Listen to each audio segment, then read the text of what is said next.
మనం మతం పేరు చెప్పి ఆధ్యాత్మిక బోధనలు చేసే బాబాలను, ట్రిక్కులు చేసే, మ్యాజిక్లు చేసే బాబాలను నమ్మినంతగా నిజాలను నమ్మం. డాక్టర్లను కూడా నమ్మం. మనకు జబ్బు చేస్తే డాక్టర్ దగ్గరికి పోం. మానసిక ఇబ్బందులు మనకు ఏర్పడితే మానసిక శాస్త్రవేత్త దగ్గరకు, మానసిక వైద్యుడి దగ్గరకు పోం. బాబాల దగ్గరికి పోతాం. వాళ్ళు చేసే దుర్మార్గాలకు బలి అవుతాం.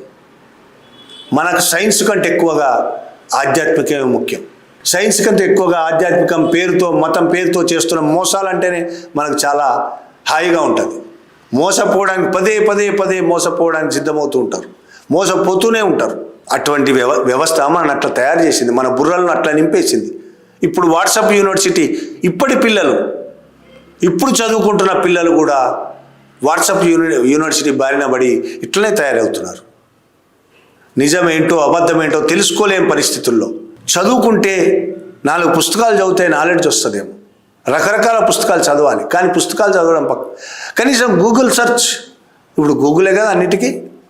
నిజాలు తెలుసుకోవడానికి గూగుల్ సెర్చ్ అయినా చేయండి. ఉన్న ఇన్ఫర్మేషన్ అనేది ఇస్తుంది. అందులో నిజాలు ఉండొచ్చు, అబద్ధాలు ఉండొచ్చు, ఏమైనా ఉండొచ్చు. అవైనా కనీసం ఏది నిజమో ఏది అబద్ధమో శోధించండి అందులోంచి. ఇటువంటి వాటిని నమ్మడం అనేది ఎంత దుర్మార్గమైనది. ఇన్ని వందల మందిని వాడు ఈ విధంగా చేస్తుంటే, అశోక్ కరత్ అనేటోడు ఇంత అన్యాయం చేస్తుంటే స్త్రీలను, వాళ్ళు బయటపడే ధైర్యం వాళ్ళకి లేకుండా పోయిందంటే ఆ ధైర్యం కల్పించలేని వ్యవస్థది తప్పు కదా. వాళ్ళని ఎట్లా తప్పు పడతాం? ధైర్యంగా వాళ్ళు బయటికి రాలేక, నాకు ఈ విధంగా అన్యాయం జరిగిందని ఒక స్త్రీ బయటికి రాలేకపోయిందంటే తప్పు స్త్రీది ఎట్లవుతుంది? ఆ స్త్రీకి ఆ పరిస్థితి కల్పించిన ఈ వ్యవస్థది కదా. స్త్రీ ఆ విధంగా బయట పెడితే అశోక్ కరత్ను అనడం బదులు స్త్రీలను అంటాం కదా మనం. మన ఇంటి పక్కన ఉన్న ఎవరైనా స్త్రీకి అశోక్ కరత్ ఈ విధంగా చేస్తే, ఇది మనకు తెలిస్తే అశోక్ కరత్ను ఏమనం మనం? ఈ స్త్రీని సూటిపోటి మాటలతో చంపుతాం ముందు. అది కదా మన వ్యవస్థ మనకు నేర్పింది. ఈ మనవాదం మనకు నేర్పింది అదే కదా. ఇప్పుడు ఆర్ఎస్ఎస్ మన బుర్రలో ఎక్కిస్తుంది కూడా అదే.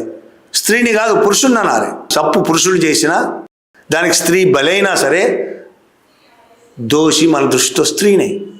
అంత అసహ్యంగా తయారైనాం మనం.